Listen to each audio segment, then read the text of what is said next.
What's good, you guys? So I know some of you like to watch some of my training footage, some of my fight footage. So this is going to be something very, very old from 2013. At the time, I was 13 years old. My brother was 12 years old at the time. This is going to be our jiu-jitsu tournament. To anybody who wants to try jiu-jitsu, I would highly recommend it.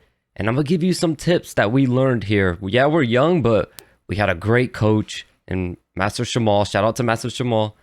And to anyone that wants to try jiu-jitsu, I got some tips for you that are pretty easy and basics that you'll learn in the beginning, because this is the beginning stages of our jiu-jitsu, of our real strong training jiu-jitsu at American Top Team, with some real coaches, some real fighters, some all-around good people. So let me show you the footage of us so I could break down what our mindset was going into these and how we were playing these matches. So these videos are actually going to be taken from my mother's Facebook page, so the quality is going to be diminished a whole lot, but you know, you can still clearly see what is going on.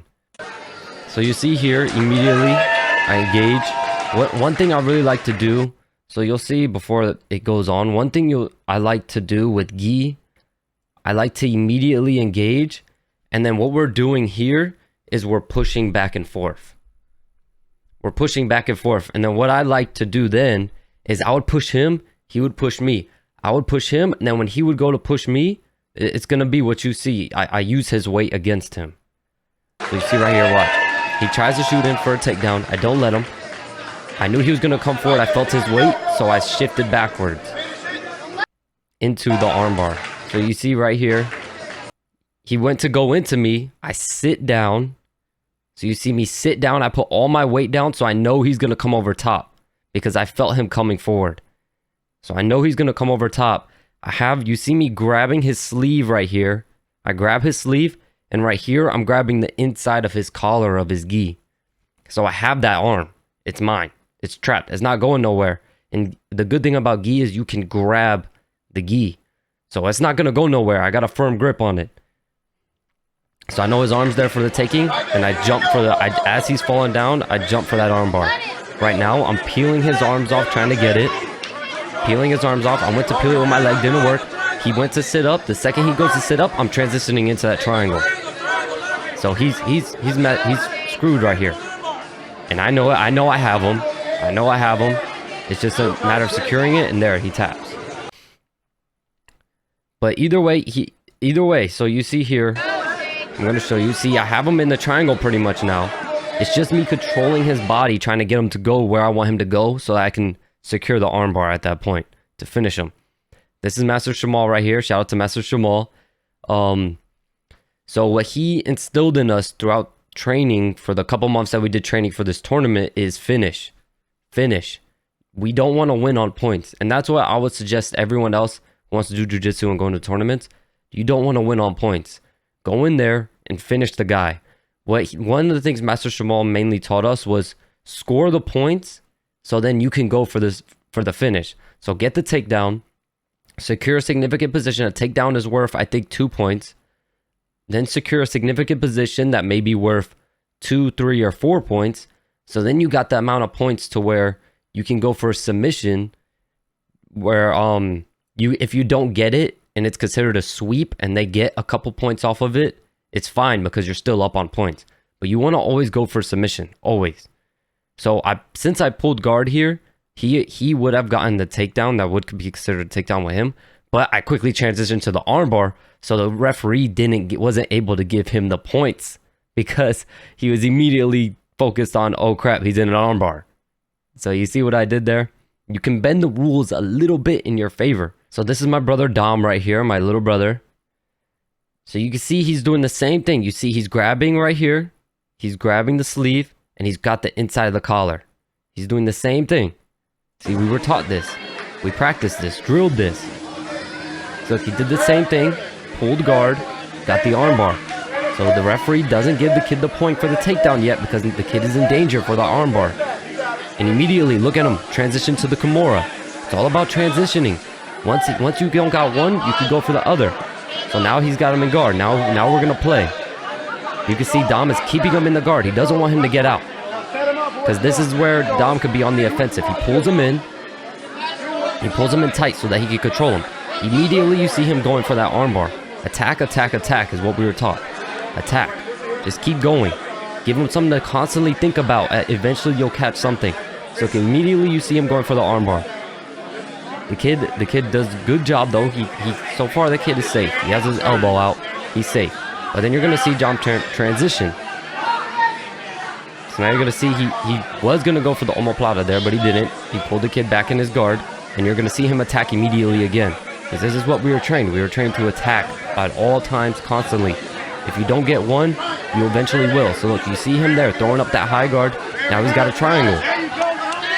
The kid anticipated the armbar, yanked the arm out. Now he pulled in the triangle. So now what we're taught is you squeeze the bottom of the leg and you squeeze the head here. That's what you see Dom doing. You hook under that leg, you hook the head, you clamp your hands, and you mush them together. And it creates a much, much tighter submission. So now Dom was able to get on top. He's trying to secure position right here. You see him in half guard, so he doesn't score any points, but he's trying to get into side control because side control, I believe, is 3 points. So he wants to get in that side control or mount. Mount is 4 points, so that he can score those points, so that he's secure in winning on points, but then he could go for a submission right away, right after. So look, you're gonna see him secure the position. Well, he's trying to get free, Now he's in mount. So you see him sit still, secure the points, waiting for the ref to say it. The ref says 4 points. Now it's time to go. The ref said 4 points. Now you're going to see Dom transition. Dom was going to transition here into side control now. So now he's going to get 3 points, or try to get 3 points. So then he'll be up 7. All right, so there was a cut. So this is continuing on. The kid was able to get on top. Dom back has him in guard now. Has him back in guard. So most likely there was a sweep to where the kid earned a few points. Goes up the armbar, immediately gets attacked. It's just a constant throwing up submissions, constantly going for submission after submission after submission. You're eventually gonna get one. And here's another one of Dom. Here's gonna be with no gi, because we did both gi and no gi. Here he's going for the takedown. See, he has it. He switches into. See, this is the problem here in youth. You can't go for a choke like this. So he's getting a warning right now. If he does again, he would have been disqualified. You can't go for a neck crank. A neck crank would be like a mounted guillotine, or like a rear naked choke where you're pushing on the chin instead of being under the neck, under the chin, on the neck. You can't do neck cranks in the youth jiu-jitsu. But you see here it's sprawled. Yep, it's sprawled. It turns real quick to take the back. Takes the back, has one hook in. Now you're gonna see him immediately go from choke to choke. Immediately go from left, they defend it, go right. When they defend it, go left, go right. Just constantly attacking. That's what we were taught. We weren't taught to be point jiu-jitsu fighters. We don't want points. Well, we want points, but we want points to set up submissions. So you see him in mount. So he's gonna settle, switches to side control, get those 3 points. He got those 4 points. Now he's gonna get these 3 points. So now he has 7 points to play with, and he knows it. So now he's gonna be like, all right, I got 7 points to play with. Now it's time to attack. So you see he switches to north-south. I don't think north-south has any points at all. And he lets her up.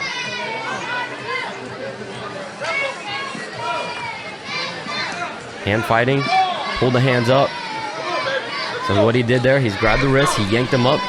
Level change. Double leg.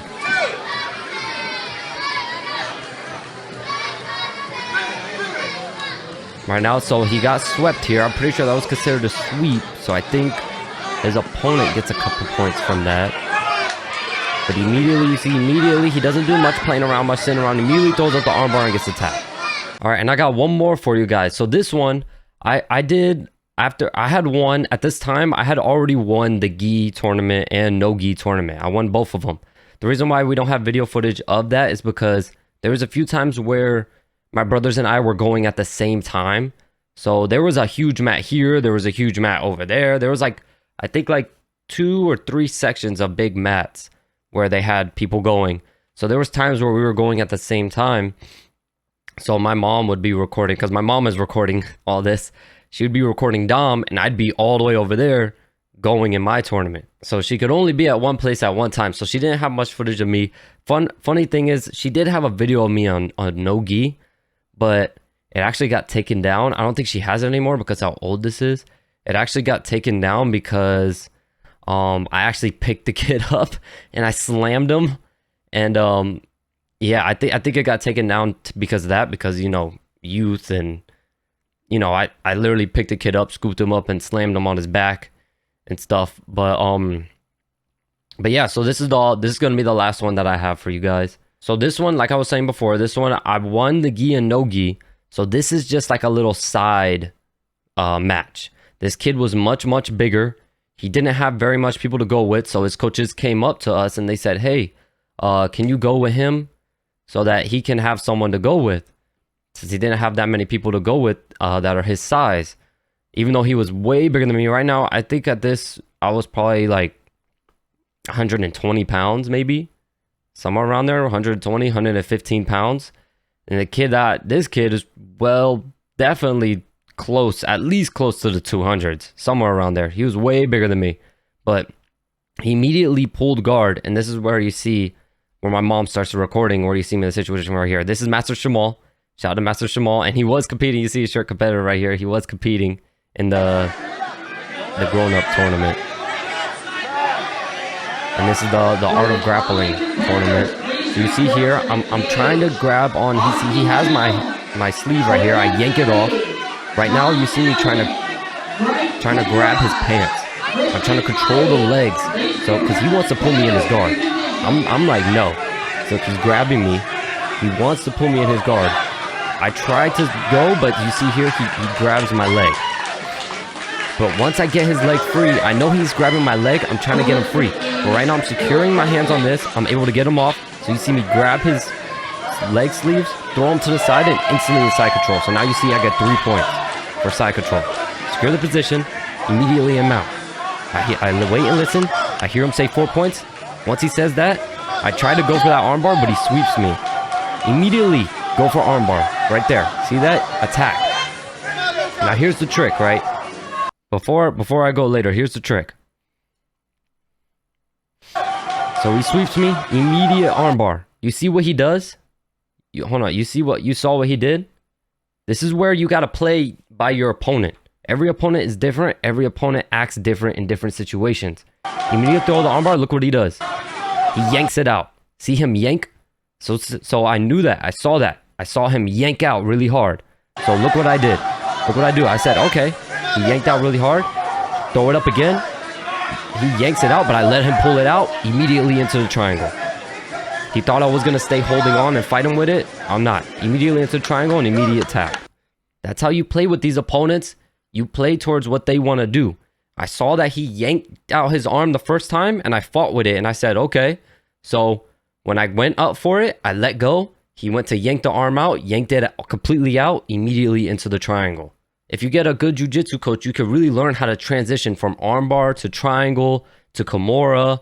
A lot of that transition type grappling, which is why grappling in jiu-jitsu is called rolling, because you're rolling, you're going for submission, they're defending, they go for submission, you defend, you go for another submission, they defend, or you go for submission, they defend, then you roll into another submission, they defend, so then you roll into another one. That's why it's called rolling, because it's just constant. It should be constant switch to switch to switch. And the way we were taught, attack, attack, attack at all times. Never let up. So that was some quick little jiu-jitsu footage of us from when I was 13 years old. My brother was 12 years old, and you could see how quick you can learn this. We learned this stuff in 2 months. 2 months we learned this. So you can see how quick, how fast you could grow. And if you're consistent in this too, you can get really, really well. You can get really good at this. This was only 2 months. Remember, 2 months. That's it.